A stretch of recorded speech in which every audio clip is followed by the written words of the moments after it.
गोवारी जाति को अनुसूचित जनजाति में शामिल करने फिर उठने लगी मांग।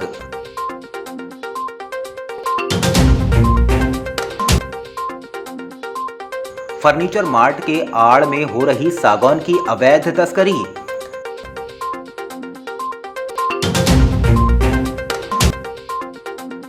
नीट परीक्षा में हुई धांधली को लेकर एनएसयूआई के छात्रों ने पुतला फूंककर जताया विरोध।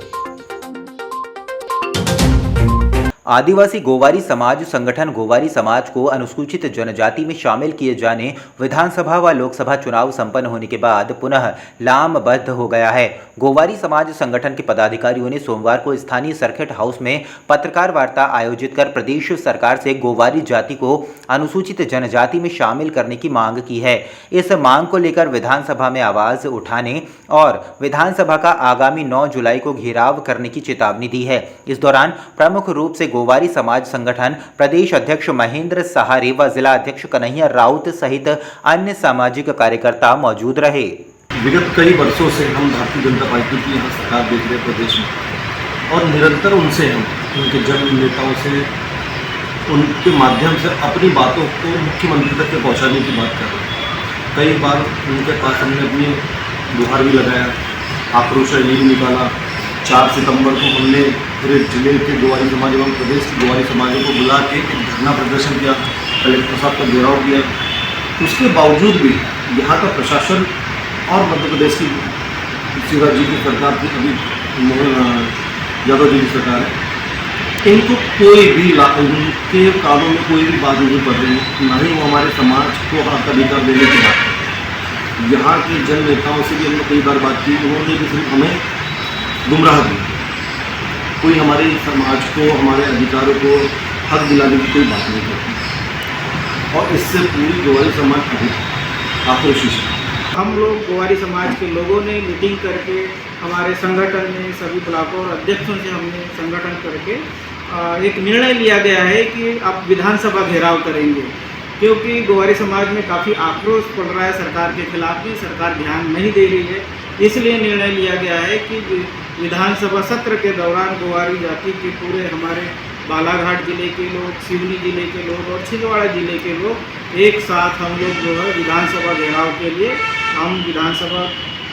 के लिए 9 तारीख को हम लोग भोपाल पहुंचेंगे और वहां पे सरकार के सामने हम अपनी बात मजबूती से रखेंगे और माननीय विधायक लोगों से भी हमने निवेदन करें कि सदन के अंदर आप हमारी आवाज़ को उठाइए और सदन के बाहर भी हम सरकार को ध्यान आकर्षण कराने के लिए हम सदन के बाहर पूरी गोवारी समाज लाखों की संख्या में वहाँ उपस्थित रहकर हम अपनी बात को आगे भी रखेंगे। चांगोटोला क्षेत्र के अंतर्गत वन विकास निगम से इन दोनों सागौन की अवैध तस्करी करने वाले आरोपियों का सय बढ़ता ही जा रहा है। बता दें कि उत्तर सामान्य वन मंडल के द्वारा फर्नीचर मार्ट के लाइसेंस चांगोटोला क्षेत्र में दिए गए हैं, जो कि नियम अनुसार जंगल के लगभग 1 किलोमीटर दूर होने चाहिए, परंतु संचालित दुकान देवेंद्र ठाकरे की मात्र जंगल से 500 मीटर की दूरी पर ही फर्नीचर मार्ट की दुकान संचालित की जा रही है। ये इसका मुख्य कारण ये है कि यहाँ पे जो फर्नीचर माफिया हैं, यहाँ जो सुनील ठाकरे हैं उनके एक भाई हैं देवेंद्र ठाकरे, जिनके पास फर्नीचर का लाइसेंस है। उस लाइसेंस की आड़ में ये इस तरह के अवैध कार्य को बढ़ावा दे रहे हैं।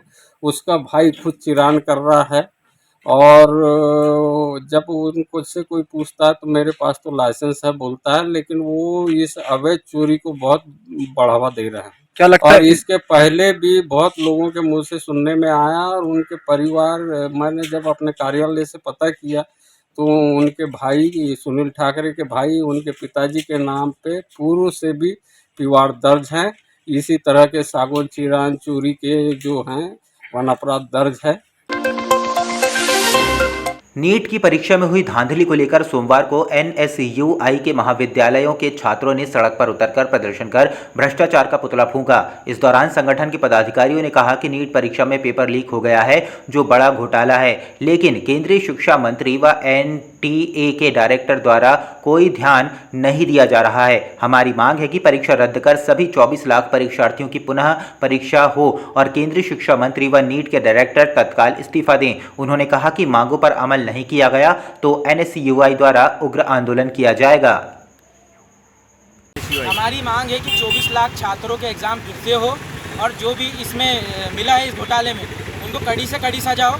साथ ही में केंद्रीय शिक्षा मंत्री धर्मेंद्र प्रधान जी इस्तीफा दें और साथ ही में एनटीए के डायरेक्टर है जो सुबोध कुमार सिंह जी वो भी इस्तीफा दें।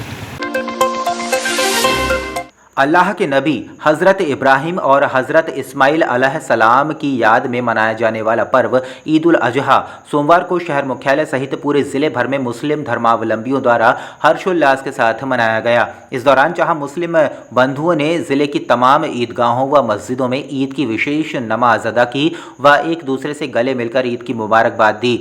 शहर मुख्यालय में ईद की विशेष नमाज पुलिस लाइन स्थित ईदगाह मैदान में अदा की गई। मछलियों का प्रजनन काल होने के कारण 16 जून से 15 अगस्त 2024 तक की अवधि में जिले में मत्स्य आखेट पर प्रतिबंध लगा दिया गया है। मत्स्य अधिकारी श्रीमती पूजा रोडगे ने बताया कि रविवार को मत्स्य विभाग के अधिकारियों की टीम ने स्थानीय बाजार, इतवारी बाजार, बूढ़ी गर्रा, बस स्टैंड बाजारों में छापा मारकर राशि 4500 रुपये की मछली जब्त की। गंगा दशहरा के अवसर पर नमामि गंगे अभियान के तहत बालाघाट नगर को ईश्वर के आशीर्वाद स्वरूप प्राप्त नगर की पावन धरा से प्रवाहित होने वाली वैन गंगा नदी के तट शंकर घाट पर मां गंगा मंदिर में पूजन हवन कर मां वैन गंगा नदी को पोशाक, चुनरी, साड़ी अर्पण कर दीपदान और महाआरती की गई। नमो गंगे अभियान के तहत जो 11 दिवसीय हमारा कार्यक्रम चल रहा था, जिसमें बृहद स्तर पर स्वच्छता अभियान, वृक्षारोपण और जल संवर्धन के कार्य किए जा रहे थे, उसके तहत आज नमो गंगे अभियान का आखिरी दिन है, जिसमें गंगा दशहरा के रूप में शंकर घाट के पावन तट पर यह कार्यक्रम आयोजित किया गया। मां गंगा की आरती करने के लिए हजारों की संख्या में हमारे सभी भक्तगण यहाँ उपस्थित हुए, जहाँ दीपदान किया गया, भंडारा, महाप्रसादी, भजन कीर्तन का आयोजन किया गया है और पूरे भक्तजन धार्मिक लाभ ले रहे हैं। गंगा दशहरा के इस पावन पर्व पर मैं अपने सभी श्रोताओं को, नगरवासियों को, भक्तजनों को बहुत सारी शुभकामनाएं प्रेषित करती हूँ।